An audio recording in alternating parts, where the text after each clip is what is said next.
I understand that the international community is focused on several difficult developments throughout the world. But I implore you, as the United Nations Human Rights Council, to direct your attention and that of the United Nations to the crisis in Myanmar. If human rights mean anything, then what is unfolding right now in Myanmar requires the attention and the action of the United Nations, including the Security Council. And if the Security Council will not act, then member states of the United Nations who care about human rights, including the member states of this council, must act together. First, there is good news to report. The tide is turning in Myanmar, and it's turning because of widespread citizen opposition to the junta and mounting battlefield victories by resistance forces.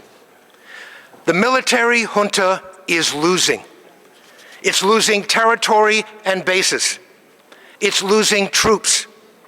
It's losing its capacity to promote the fiction that it is in any way legitimate or that it can unite the country by force. The junta now controls less than half of Myanmar and has lost tens of thousands of troops to casualties, surrender, or defections since it launched its military coup over 3 years ago. The bad news is that while desperate, the junta remains extremely dangerous. The killing of civilians continues with sophisticated, powerful weapons of war obtained from abroad. The past 5 months have seen a 5-fold increase in airstrikes against civilian targets, a 5-fold increase. The number killed or injured by landmines has more than doubled.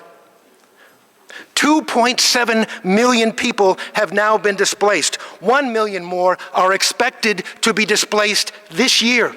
1 million. 18.6 million people, including 6 million children, are in need of humanitarian aid. When I became Special Rapporteur, that number was 1 million. 1 million before the coup. Now the junta has begun a program of forced military recruitment, at times abducting young men on the streets. This is pushing young people into hiding, or to flee the country, or to join resistance forces. Young people who are unwilling to be drafted into the junta's campaign of brutality. Particularly hard hit are the besieged members of the Rohingya community, who are now being subject to ongoing bombardment by junta forces. But unlike most in Myanmar, the Rohingya are prohibited from moving to safety. Yesterday, 23 Rohingya, including very young children, were killed in the bombardment of a Rohingya village in Rakhine State.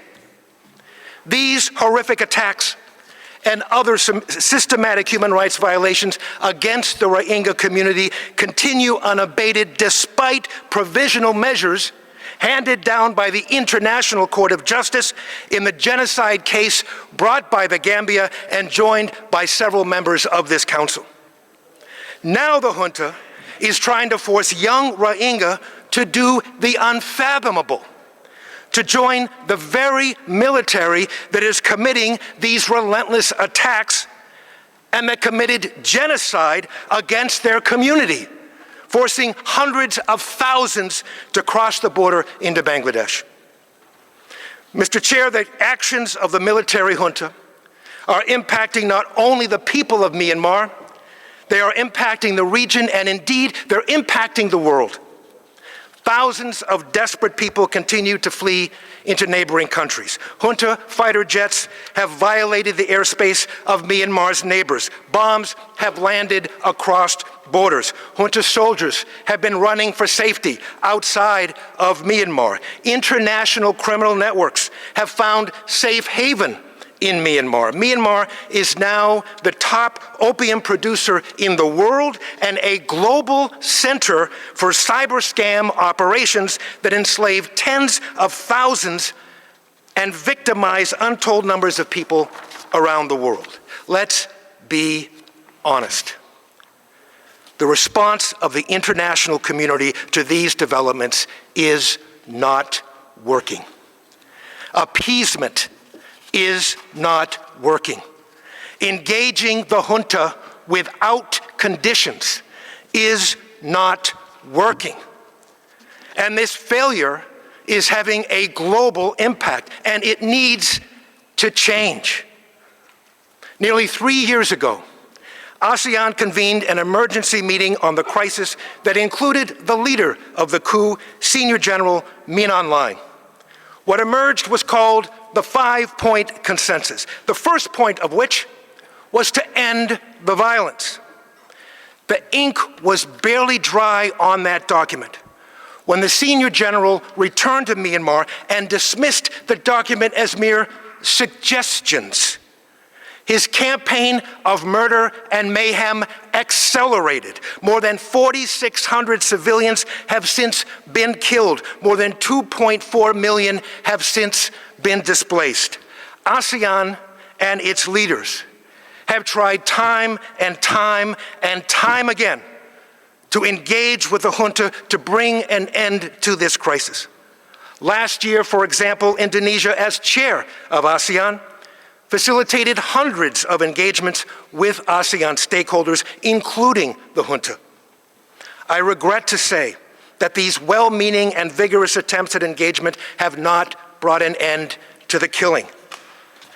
I believe that the inevitable conclusion that must be drawn is that for engagement to succeed, certain prerequisites are imperative, and the first of these prerequisites is that the violence must stop. That point 1 of ASEAN's 5-point consensus must be honored. And for this to become a reality, the international community must undermine the junta's murderous campaign by denying it the weapons and the money that it requires to carry on its campaign. Now, there is good news and there is bad news, good news to report, on this front. In a conference room paper that I published last year, The $1 Billion Death Trade, I discussed the junta's sources of weapons. Among them was 138 based entities based in Singapore had transferred $254 million worth of weapons to the junta. Now, I made clear that there was no evidence that the government of Singapore was involved or even was aware of this trade. And to its credit, the government of Singapore immediately launched an investigation. I am very pleased to report that weapons transfers by Singapore, and that is Singapore-based entities, has dropped by 83%. 83%. Other UN member states have been taking actions that deny the junta the weapons and money, and these actions have been effected, but they have also been slow.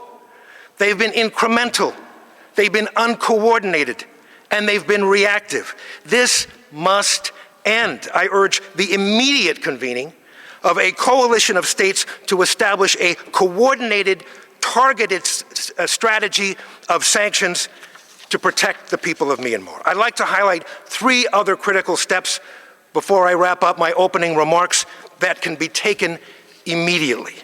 First, a humanitarian aid strategy that gets desperately needed aid quickly and efficiently to those in the greatest need, including those in conflict areas who currently have little to no access to that aid. Secondly, ending impunity for war crimes and crimes against humanity. I urge states parties to the International Criminal Court to refer the situation of Myanmar to the prosecutor of the ICC under Article 14 of the Rome Statute, requesting that he open an investigation. Those who are responsible for atrocity crimes in Myanmar must know that they will be held accountable. And 3, investing now in preparations for Myanmar's transition. I urge support for those who are building a political framework that enfranchises Myanmar's rich and diverse populations while affirming human rights, equality, and justice as the pathway to peace.